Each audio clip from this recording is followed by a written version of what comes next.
Buonasera e ben ritrovati a Effetto Friuli Giovani, seconda puntata di questo nuovo ciclo di puntate appunto realizzate da Telefriuli in collaborazione con i ragazzi della consulta degli studenti di Udine.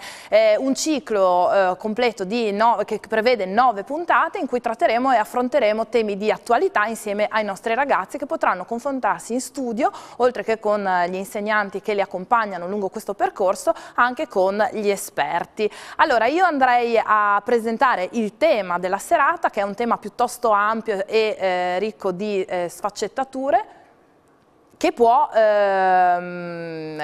prestarsi insomma a trattare diverse tematiche a 360 gradi. Si parla di salute e per parlare di questa tematica abbiamo invitato in studio, parto per galanteria, dalla dottoressa della Polizia di Stato, medico capo della Questura di Udine, Manuela Serio. Grazie per aver accettato l'invito ed essere qui questa sera. E alla sua destra il dottor Luciano Ciccone, dirigente sanitario dell'azienda sanitaria locale, che si occupa anche lui di progetti con gli studenti. Sono in realtà volti che voi avete già visto e conosciuto anche in consulta. Seduti accanto a loro la new entry di quest'anno, dicevo, Leonardo Lesa, che è uno degli insegnanti che accompagna i nostri ragazzi, a suo fianco Luca Martin e nascosto abilmente tra il pubblico il professor Antonio Babbo. Adesso potete anche fare un applauso, così sembra un po' più colorito il tutto. Allora, questa sera partiamo, per rompere un po' il ghiaccio, da uno dei progetti che sono stati anche recentemente presentati in consulta e che si appoggiano, comunque partono ispirati da un'applicazione che è stata ideata da un medico dell'ospedale di Udine, Luca Miceli, che questa sera non è potuto essere qui con noi per impegni, ma ci ha inviato una clip esplicativa, una breve clip che dimostra come funziona l'app che lui ha creato. Questa app si chiama Safe Drive, la potete scaricare gratuitamente su tutti gli store, sia per dispositivi Apple sia per Android, e eccola qui, il nostro Pierangelo Buttazzoni ce la sta mandando in onda. È un'app che sostanzialmente serve per valutare, anzi è un'app di autovalutazione dello stato psicofisico di chi si deve mettere al volante.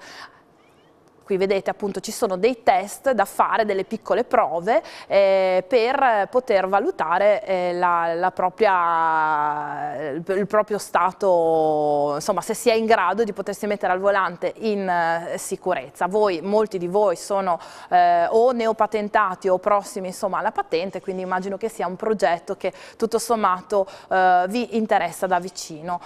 Seduta in mezzo allo studio dovrebbe esserci una delle ragazze che fa parte della commissione salute e magari ci può un attimo, prima ti presenti, dici il tuo nome, la scuola di provenienza, ci spieghi un attimo che cos'è poi il progetto più ampio, perché c'è anche c'è l'impegno per realizzare un video che accompagna questa app, giusto? Io sono Margherita Armani del Liceo Scientifico Copernico. E sì, stiamo realizzando questo video che sarà una clip dimostrativa per appunto dimostrare al pubblico quella che è l'app. Insomma, sono diversi i progetti che ovviamente seguite come Commissione Salute. Questo è uno dei tanti e forse quello, diciamo, un po' più creativo, anche perché richiede appunto il coinvolgimento vostro personale in prima persona e soprattutto anche un guizzo artistico per realizzare questo video che poi appunto in teoria dovremmo essere con i tempi abbastanza in linea e probabilmente riusciremo a presentare entro la fine del ciclo di puntate. Allora, partirei dalla dottoressa Serio, visto che lei è sulla strada, segue, vede, tocca con mano anche queste realtà, ma anche ovviamente, come dicevamo, le istituzioni, la polizia, l'azienda sanitaria sono in stretto rapporto con le scuole della nostra regione e sono appunto tanti i progetti e le correnti che seguite.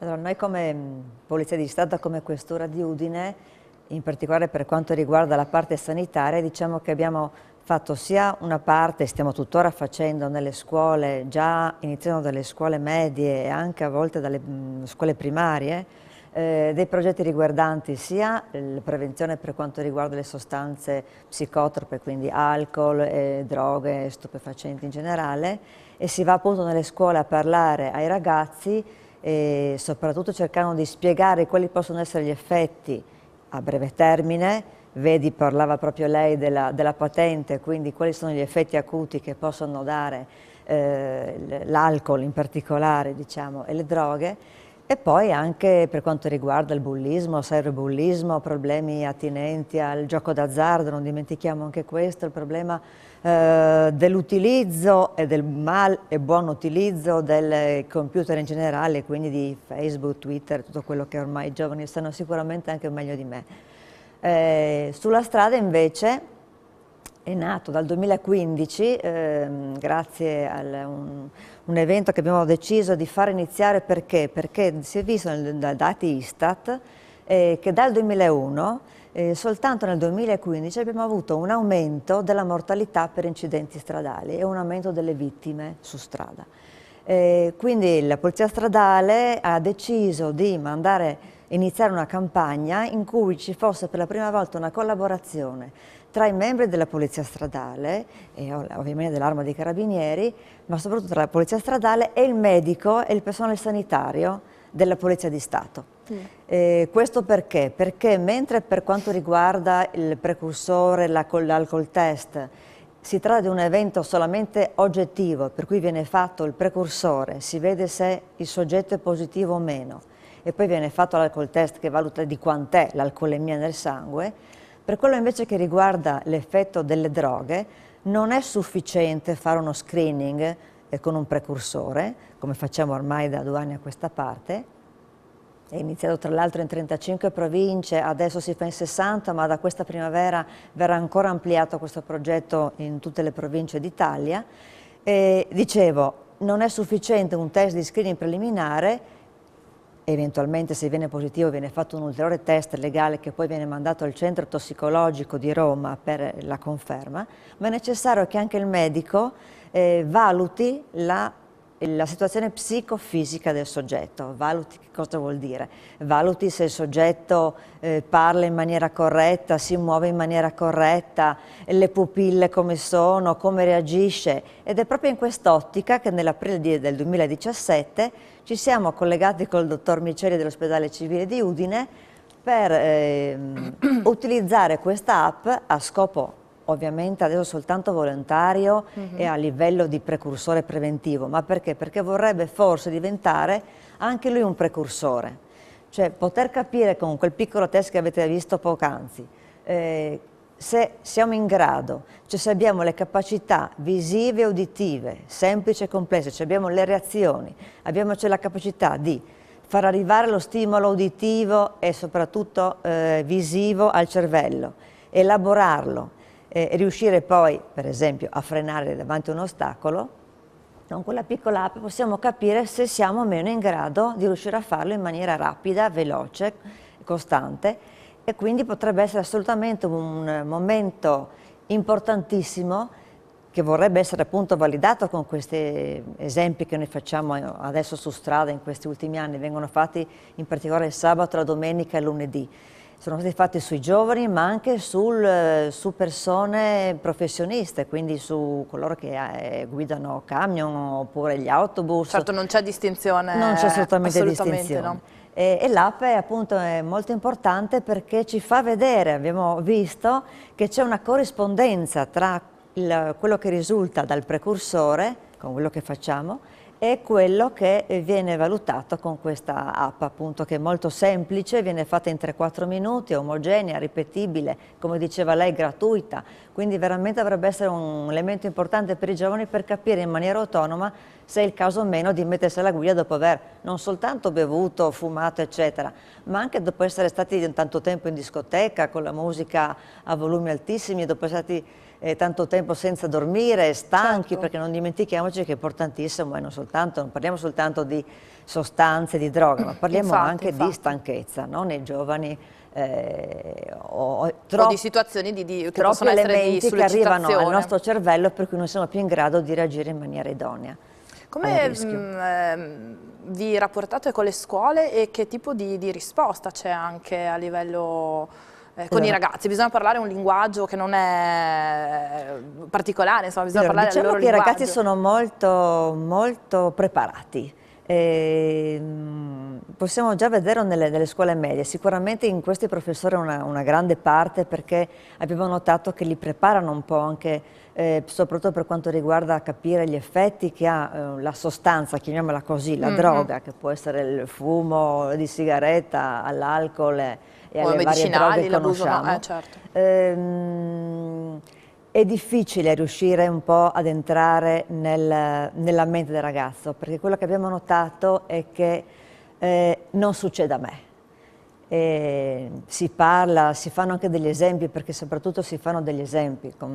Abbiamo fatto anche delle campagne in tutta Italia in cui vengono portati per esempio dei filmati con dei soggetti che non sono stati purtroppo vittima di incidente stradale, anche con lesioni gravi, permanenti, invalidità permanenti, e si è visto comunque dire sì, lo vediamo, magari c'è anche il soggetto vicino, però dire questo capita a me nel ragazzo è molto difficile.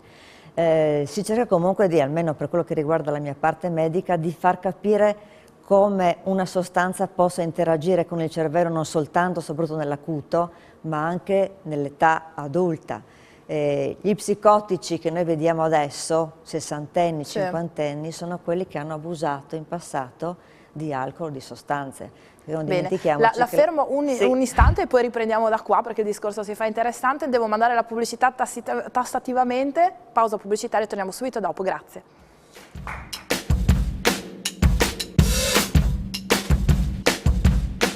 Eccoci rientrati, Effetto Friuli Giovani, si parlava di salute, stavamo parlando con la dottoressa Serio della Polizia di Stato della Questura di Udine di controlli sulla strada e quindi di abusi, insomma, o comunque, anzi in realtà stavamo parlando dei sessantenni, dei non più giovani, che sono stati giovani e che si sono dati a qualche eccesso di troppo e che oggi pagano un po' le conseguenze.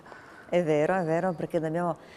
io quando vado nelle scuole proietto sempre un'immagine, è simpatica, è una ragnatela e si vede come questa ragnatela è il ragno, dopo che è stato, a cui è stata data l'estasi, che sicuramente tutti voi conoscete in quanto come sostanza, non perché ne avete fatto uso, la ragnatela in quel caso è completamente piena di buchi. Quello rappresenta il cervello, cioè il cervello che si è fatto di droga è un cervello che ormai è bucato, in cui i neuroni non riescono tra loro a parlarsi. Questo è quello che faccio sempre vedere, perché dico, è importantissimo per capire come veramente una sostanza riesce, e purtroppo per sempre, perché non riusciamo più a modificare poi il cervello in modo tale da ritornare come prima, come riesce una sostanza a danneggiare nel corso degli anni un cervello umano. Leggo un messaggio, così vi ricordo anche che c'è la possibilità di intervenire in diretta con i vostri messaggi su WhatsApp o SMS. Il numero è 345 9956 897, lo vedete anche in sovraimpressione. Allora ci scrive Montrone Ivan da Lignano, ex consigliere della Consulta, che dice: da quanto tempo la scuola e le istituzioni hanno affrontato temi di droga e fumo, insomma vari ed eventuali, e come si può aiutare i giovani? Magari faccio parlare, passo la parola al dottor Ciccone, che a sua volta insomma segue anche progetti e con voi ragazzi in particolare.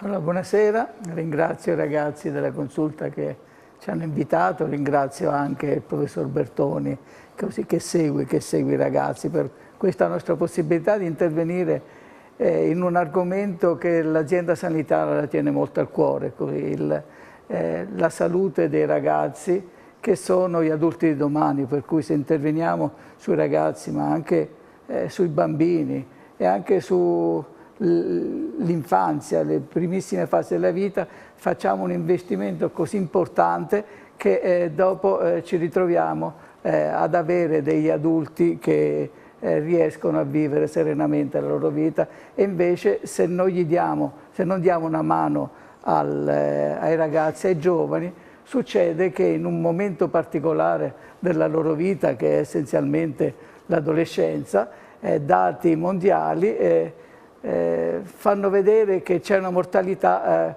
4 volte superiore agli adulti per problemi legati agli incidenti stradali, alle rapine, agli omicidi, per cui i ragazzi realmente, e qui parliamo adesso degli adolescenti, vivono in un momento particolare in cui le loro emozioni sono forti, ma la loro possibilità di controllare le emozioni non è così importante. Perché? Perché una parte del loro cervello, la zona del cervello, la zona corticale, in particolare la corteccia prefrontale, e qui ci aiutano le neuroscienze che negli ultimi decenni hanno fatto passi da giganti. Allora la parte prefrontale, che è un freno per le emozioni, viene a maturarsi tra i 20 e i 25 anni, per cui come se i ragazzi avessero una macchina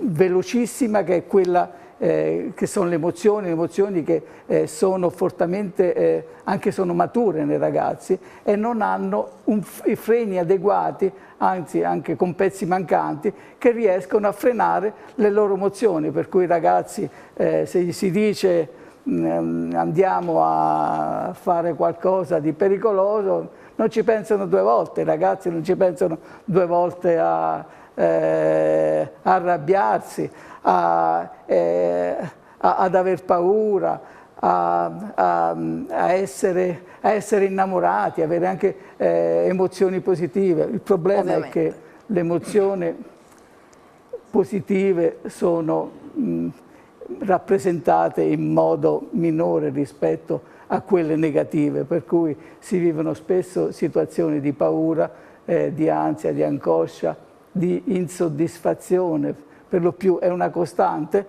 e si reagisce, i ragazzi reagiscono con le loro emozioni e i loro comportamenti collegati alle emozioni. Sulla scuola noi abbiamo rapporti con la consulta da sempre. Noi partiamo dalla medicina scolastica degli anni di 50-60 anni fa e continuiamo ad avere questo rapporto con la scuola. I nostri interventi adesso sono più rivolti o agli insegnanti, ma in modo particolare ai ragazzi, no? Facciamo l'educazione tra pari, la peer education, cioè abbiamo visto che i ragazzi si passano le informazioni essenzialmente tra di loro. È un momento in cui i genitori non discendono più da qualche annetto. Non sentono nemmeno insegnanti e si passano informazioni fra di loro, per cui siccome si passano delle informazioni che a volte hanno delle componenti pericolose, possono passarsi anche delle informazioni positive. E mi raggancio al discorso che facevo prima sulle neuroscienze. Abbiamo visto che dei comportamenti positivi riescono a trasformare in modo positivo anche le vie nervose e consolidare degli atteggiamenti di salute che vengono consolidati essenzialmente attraverso le attività sportive. L'attività sportiva provoca quel piacere simile a farsi una sostanza simile alla droga, e sono stati esaminati, fatti anche degli esperimenti, che c'è la dopamina che nella stessa quantità scatta sia con la droga, l'alcol, sia con la vittoria, con una competizione in una gara di corsa. E dopo c'è il discorso che questo, sempre collegandomi alle neuroscienze, questa attività di controllo della parte più sviluppata del cervello, come dicevo prima, la corteccia prefrontale, può essere aiutata a crescersi anche nel volume, con delle attività che stimolano l'autocontrollo, la riflessione, così. Ed è questo che ci sono nuove esperienze che tendiamo di portare anche a livello locale. La Regione insiste, ma anche le raccomandazioni a livello internazionale stanno spingendo su queste attività relative all'autocontrollo, che è l'unica cosa, cioè una delle poche cose che si può fare. L'autocontrollo serve per i comportamenti di pericolo, no? Per cui noi abbiamo le emozioni che ci portano a fare, soprattutto i ragazzi, ma non solo i ragazzi, che ci portano a fare delle cose che dopo possiamo trovarci in disaccordo con noi stessi, e invece dobbiamo sviluppare la parte del cervello che ci porta al controllo, che è appunto la corteccia prefrontale. Sono grossi studi che vanno tutti nella stessa direzione, per cui attività di autocontrollo, un po' anche riflessione, meditazione, no? Meditazione tolta da tutte quante quelle componenti filosofiche e religiose, ma un modo per calmare la mente, riflettere sui pensieri, darsi un po' di tempo e reagire in modo positivo, stimolare le vie. Anche conoscersi meglio, perché comunque questo processo è un processo che porta anche a prendere consapevolezza, un percorso che tra l'altro insomma si sviluppa lungo l'intera vita degli esseri umani, perché appunto ci si adegua alla proprietà, si riscoprono nuove cose, quindi insomma certo diciamo è molto cambiato l'approccio rispetto a una volta, poi alla luce delle nuove scoperte scientifiche e via dicendo, però mi sembra che ci si avvicina con un approccio meno impostato e meno dall'alto, ecco, trattando tematiche che sono comunque delicate e spinose. Mi aggancio a un messaggio che è arrivato, vabbè, di saluto di un ragazzo che ringrazia per l'ultima assemblea di istituto organizzata, quindi a Riccardo Sequalini e Sandrine Alex, l'ultima assemblea di istituto organizzata proprio sulla sicurezza stradale. Quindi chi sono questi due chi sono i due ragazzi? Ecco, avete organizzato, passo a voi il microfono, non so se ce l'avete già, quindi avete parlato anche durante, cioè a scuola, insomma in un'occasione come quella dell'assemblea di istituto, di questo tipo di tematica. Sì, noi non eravamo direttamente presenti in quanto eravamo proprio in consulta quel giorno, però da quanto ci hanno riferito è stata sentita molto bene come esperienza, perché spiegava ai ragazzi, è un'assemblea solo del triennio, quindi dai 17 anni in su. Rivolta a chi quindi ha a che fare con vuoi motorini o comunque auto prossima alla patente. Quindi parlava di tematiche molto attuali per quei ragazzi, e lo sarebbe stato anche per me, per lui, se ci fossimo stati. Abbiamo avuto molte critiche positive su questa assemblea e pensiamo che anche noi componente studenti abbiamo la possibilità di dare una mano a questo progetto che riguarda la salute e tutti i comportamenti che sono utili e costituiscono delle buone azioni per evitare pericoli, incidenti o qualunque comportamento possa danneggiare la salute dell'individuo. Grazie. Allora noi ci fermiamo per una breve pausa pubblicitaria, continuate a contribuire con i vostri messaggi, a fornirci degli spunti di dibattito. Pubblicità, torniamo subito dopo.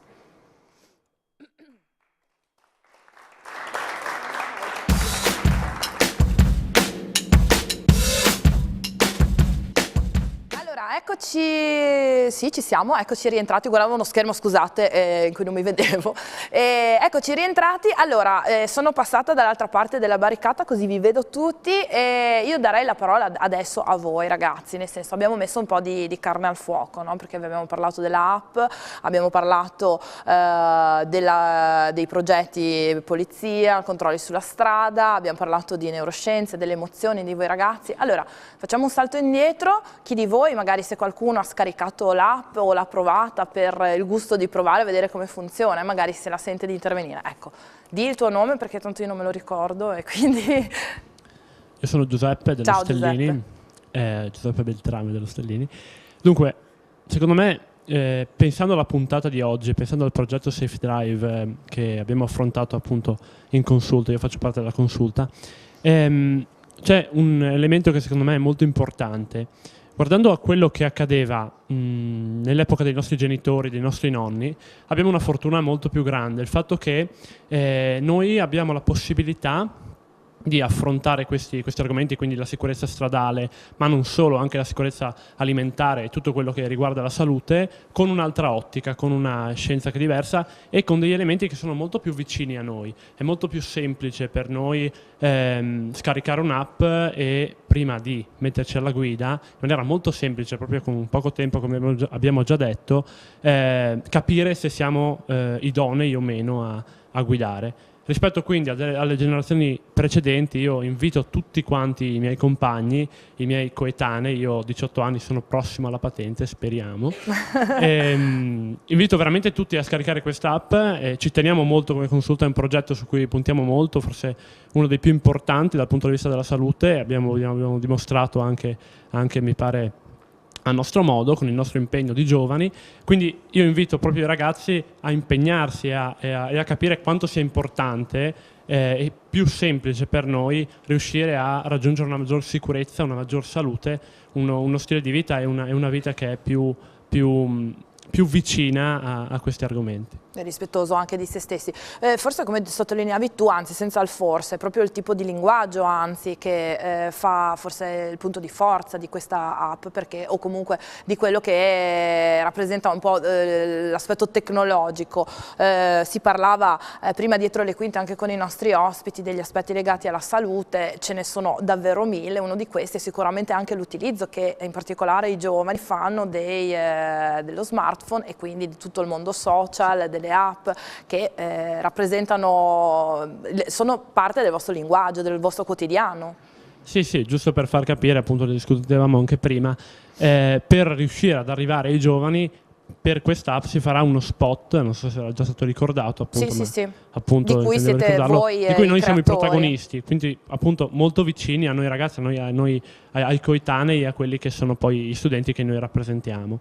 Chiaro che poi se sconfiniamo anche nell'argomento di internet e di tutti i social, la cosa diventa... insomma, diciamo è un po' tutto collegato, nel senso che è proprio salute, benessere, ma a 360 gradi, perché ci sono tante, non voglio chiamarle problematiche, però insomma ci sono tanti aspetti che riguardano la salute della vostra persona, che sono legati anche, ad esempio, dicevamo prima, un utilizzo eccessivo del cellulare che può portare a, che ne so, perdere magari più ore di sonno, dedicarsi molto ai social, vivere forse anche molto social e meno fisicamente, anche le relazioni o quant'altro.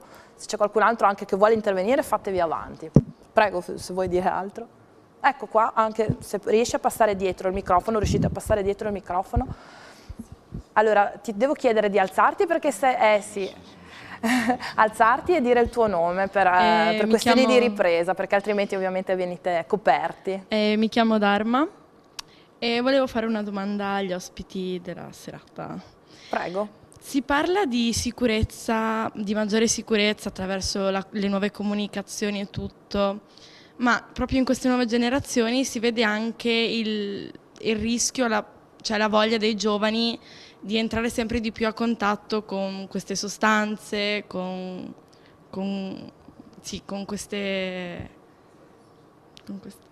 sballo, insomma, con diciamo, lo sballo in per generale, usare un termine forse un po' desueto, sì, ma insomma. sì, sono due lati che comunque si contrappongono in una maniera elevata tra di loro, perché se si parla tanto di prevenzione dalle scuole elementari o anche dalle medie, però comunque c'è questa trasgressione delle regole della prevenzione.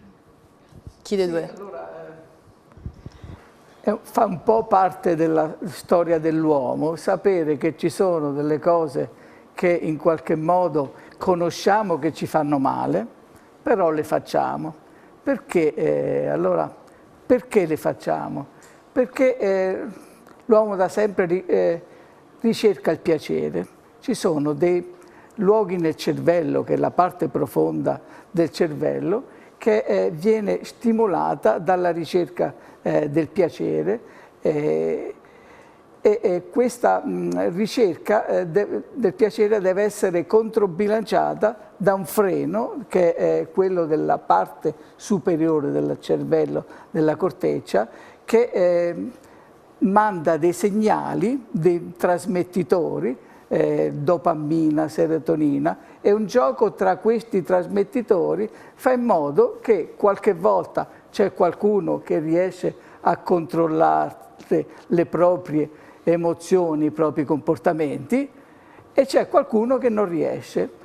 Voi siete in un momento particolare che avete più difficoltà, però tenete conto che le azioni altruistiche, le azioni positive, le persone migliori, le persone che hanno fatto del bene, hanno controllato questa parte delle loro emozioni, della parte profonda del cervello collegata alla riproduzione, e hanno fatto in modo che la nostra specie, nel corso non solo dei millenni, ma nel corso di milioni di anni, evolvesse, ma evolvesse anche in un modo positivo. Cioè, se non siamo un mondo in estinzione, c'è una parte della nostra popolazione che continua a fare delle cose positive, e su quelle noi ci agganciamo. Il discorso è che noi,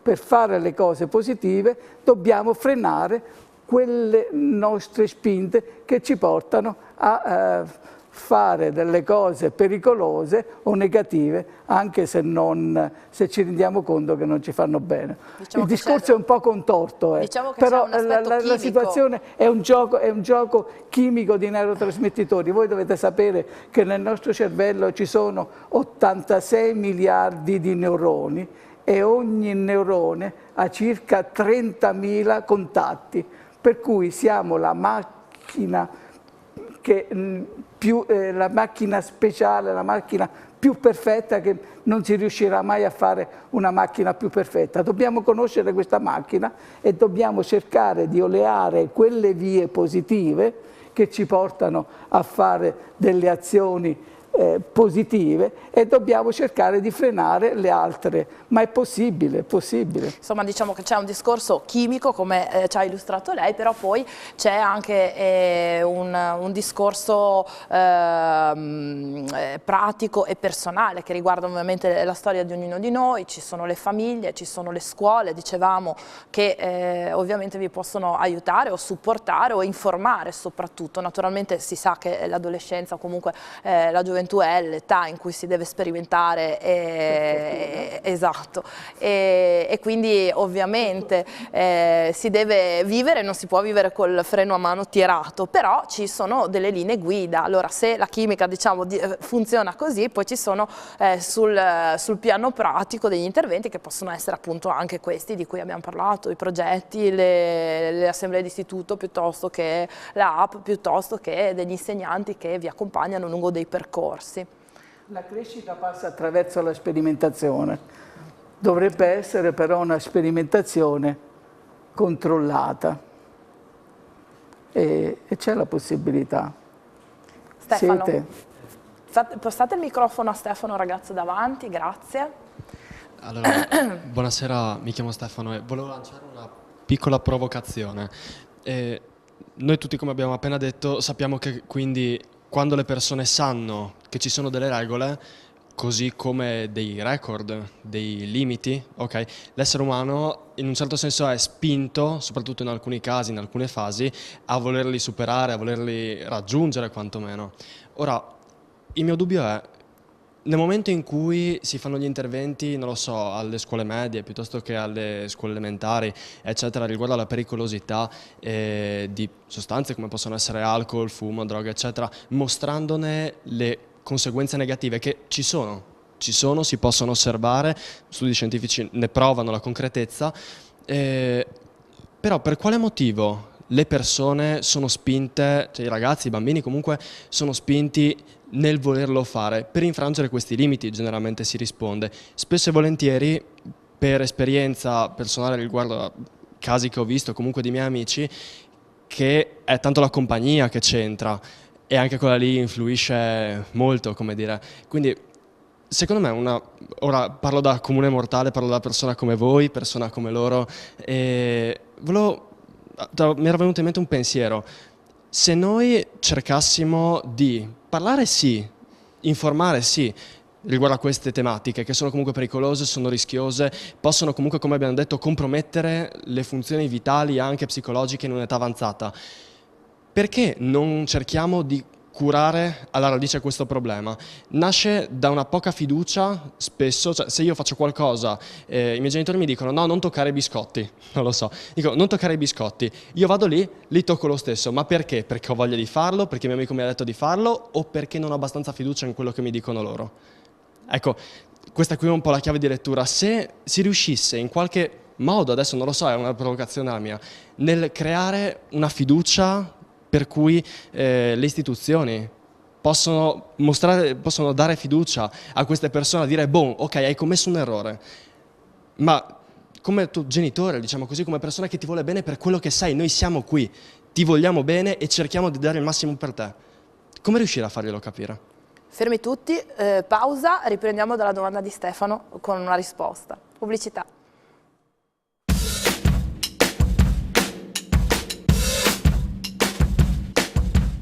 Eccoci nuovamente in studio, ultima parte di Effetto Friuli Giovani. Partiamo, ci eravamo lasciati con la domanda di Stefano, facciamo ancora un giro di domande e poi chiudiamo con i nostri ospiti. Riccardo, hai il microfono, prego. Sì, la mia è più una considerazione sulla sua domanda, che è fantastica secondo me. No, volevo dire, secondo me i ragazzi, noi, ma in generale tutti gli animali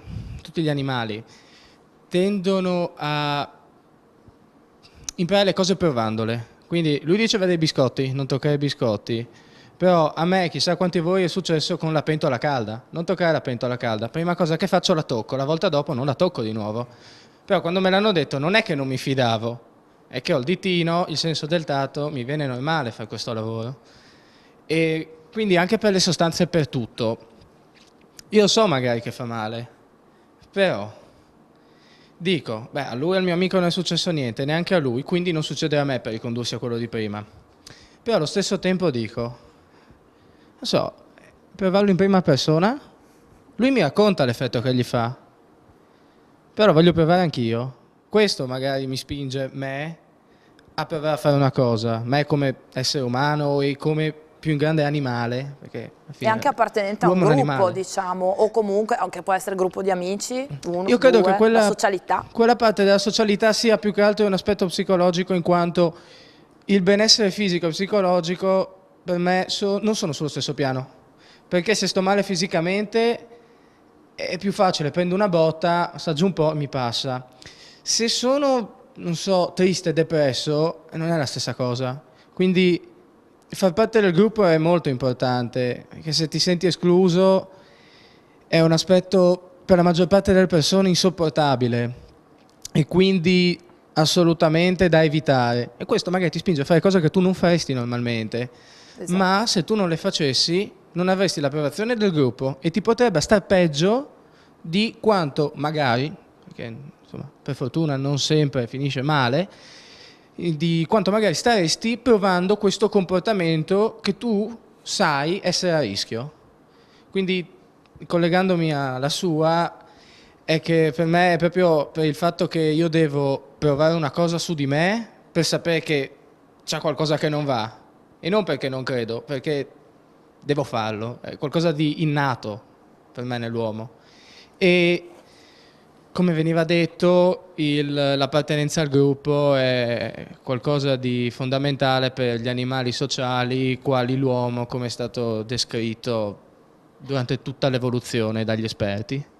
E dalla più tenera età, direi fino a da 0 a 99 in questo senso, perché chiaramente questo esempio, anche quello che hai fatto tu del dito nella stufa, insomma da quando si è piccoli in fasce si comincia a essere degli sperimentatori. Ci sono altri interventi? Così, prego. Allora dovete far passare, ecco, alzati in piedi, il tuo nome e poi il microfono lo passerai alla tua collega. Mi chiamo Gianni. Nella nostra scuola abbiamo affrontato dei corsi sulla sicurezza sul lavoro. Che scuola fai? Il CEFAP a Codroipo.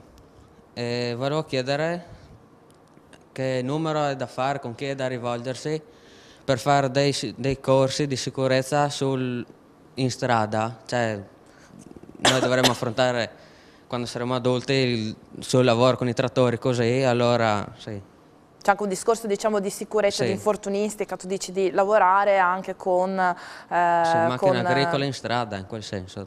Sì, con chi potremmo rivolgersi? Ok, allora vi faccio fare le domande e poi vi lascio a voi le risposte. Se passi il microfono alla tua compagna dietro, tocca alzarti di nuovo in piedi. Sono sempre io.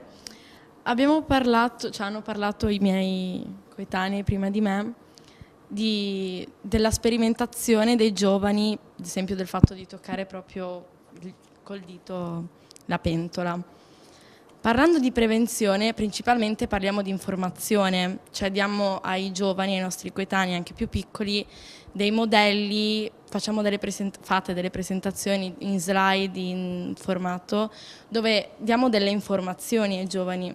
Questa prevenzione non diventa alla fin fine consolidata, poiché un'informazione, io ascolto, va bene, mi dicono che una cosa è sbagliata, ma quell'informazione non viene concretizzata e quindi i giovani sperimentano proprio perché mi dicono, beh, questo è sbagliato, non farlo, ma nessuno mi dà una concretezza del non farlo e praticamente sì, poi si arriva alla fin fine a sperimentare in maniera sbagliata questo. Diciamo che forse sperimentano anche le istituzioni canali diversi, come abbiamo visto nel tempo, proprio per rivolgersi o trovare il canale giusto, no? Per rivolgersi ai ragazzi. Professor Babbo. Con Dharma prima stavamo condividendo proprio questo pensiero.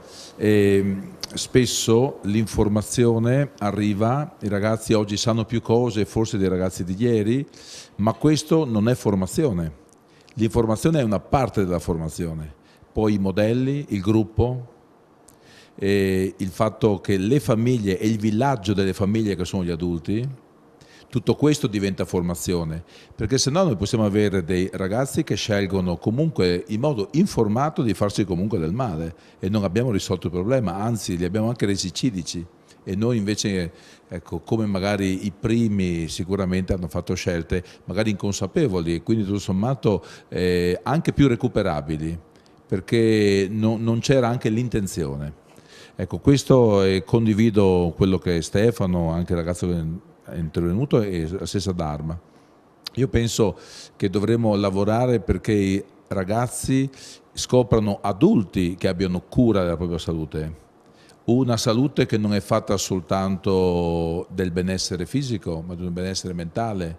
Se vedo adulti felici, se vedo adulti soddisfatti, se vedo adulti che coltivano una salute integrale, fatta di corpo, ma fatta anche di anima, fatta di spirito, fatta di mente, forse anche i giovani vedranno che quella può essere una strada interessante. Io sono sempre più convinto che i ragazzi non riescono più a ascoltare adulti che dicono cose intelligenti, ma non le vivono. O dicono cose intelligenti e le dicono da arrabbiati. Se gli adulti fossero volti e persone soddisfatte, probabilmente sarebbero più seguibili. Grazie. Quindi sa che forse qualche corso di formazione dovremmo farlo noi adulti o noi genitori, che comunque poi dobbiamo, e quindi le famiglie, insomma. Altri interventi tu? Prego. Buonasera a tutti, io mi chiamo Giovanni Parise e sono membro della Consulta. Come è stato detto prima, vorrei anch'io parlare di questo innatismo, di questa voglia di provare. Secondo me la testa dell'uomo, come sostenuto da Locke appunto, è una tabula rasa, ovvero noi abbiamo bisogno di fare esperienza di questo mondo. Per poter capire, comprendere come funziona abbiamo bisogno di fare esperienza appunto. Però per quanto riguarda la droga, secondo me non è così. perché non dobbiamo pensare soltanto a noi stessi, non dobbiamo pensare a quanta esperienza potremmo fare, come potremmo conoscere questo mondo, perché se noi usassimo la droga, bevessimo troppo alcol, potremmo causare dei danni molto gravi a tutta l'umanità. E proprio per questo ci tenevo a ringraziare il dottor Miceli, perché ha sviluppato questa applicazione che non è utile soltanto al singolo, ma a tutta la comunità. Questa applicazione, infatti, almeno a mio dire, sarà in grado di salvare il mondo, salvare tutte le persone innocenti che vengono magari investite da conducenti che sono sotto effetto di droga, che non dovrebbero guidare, a mio dire.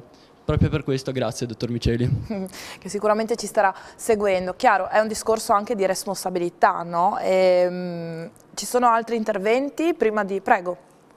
Buonasera, anch'io faccio Buonasera. parte della consulta provinciale e ho potuto assistere alla presentazione dell'applicazione Safe Drive e penso che prima di utilizzare appunto questa applicazione ogni persona deve fare un esame di coscienza e appunto pensare prima agli altri e a se stessi prima di mettersi alla guida e successivamente appunto usare l'applicazione. Io ho preso la patente da qualche mese, ho scaricato l'applicazione ed è molto utile se entrasse appunto nella consuetudine dei ragazzi e delle persone comunque a utilizzarla. Se non fosse così il suo scopo, il suo utilizzo comunque non renderebbe vani comunque ciò che si è provato a fare appunto. Certo, questo sta anche un po' a voi, no? farla girare, conoscere e utilizzarla, specie appunto molti di voi magari sono neopatentati o stanno prendendo la patente o vengono anche qua, effetto giovani, con la macchina, amici ovviamente caricate anche degli altri ragazzi, c'è un discorso anche di pensare ovviamente anche a portare a casa e chi deve guidare insomma deve essere al 100% in forma. Altri interventi? Se no siamo... Prego. Mi chiamo Massimiliano e praticamente dico che i nostri genitori ci dicono cose da non fare, ma dentro di noi c'è sempre la voglia di fare qualcosa, anche se ci dicono di no e a volte non ci spiegano il perché. Secondo me, si spinge queste cose a fare perché i nostri genitori non ci dicono il perché e a noi viene la voglia di fare. E poi anche... Praticamente secondo me anche i ragazzi che prendono la patente, le robe così, dovrebbero stare un po' più attenti a loro e quando sono alla guida, praticamente... Beh certo, volersi bene ed essere in un certo senso, perché mettersi alla guida in condizioni ottimali. Penso che sia la naturale voglia anche di trasgredire, al di là del fatto che magari un genitore, un adulto, un'istituzione, la scuola, un insegnante dica di non fare una cosa, perché è normale, come abbiamo detto, desiderare fare esperienza, esperire personalmente e forse insomma questa puntata ci lascia il compito di pensare, di meditare a una comunicazione che sia il più vicino possibile a voi e che sia il più possibile che vi tocchi e che raggiunga il suo obiettivo ovviamente. Siamo arrivati alla fine della puntata, il tempo vola, voi siete stati molto bravi, avete fatto degli interventi molto costruttivi, ci lavoreremo su direi, insieme alla consulta e ovviamente continuando i progetti che sono stati accennati e presentati questa sera. Chiudo velocemente ringraziando i nostri ospiti, vado per ordine, il dottor Luciano Ciccone, scusi, dell'azienda sanitaria udinese, la dottoressa della Polizia dello Stato Manuela Croato, poi ovviamente i nostri insegnanti, Leonardo Lesa, ho sbagliato, scusate, sono febbricitante, alla fine dovevo cedere. Manuela Serio, Leonardo Lesa, Luca Martin, professor Babbo tra il pubblico, Buttazzoni, Gustin e Lupano alla regia. Appuntamento venerdì prossimo, grazie a tutti, buona serata.